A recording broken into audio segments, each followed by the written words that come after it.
திருச்செந்தூர் கோயிலிலே வேளாடணும் சண்முகா,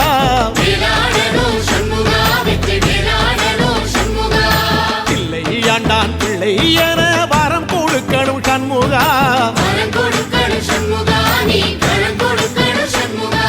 கண்ணுபடும்படி சண்முகா இந்த காலம் முழுவதும் சண்முகா, உன்ன நினைக்கிற சண்முகா நல்ல செல்வம் பொழிக்கணும் சண்முகா,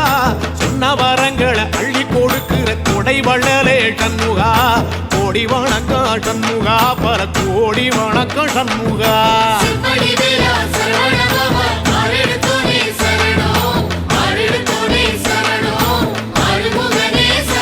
ஐயா மருதமர சத்தியமாகும் அறுபடைய சண்முகா, தங்கரதா ஏறி வந்து நீ எட்டி பாறையா சண்முகா,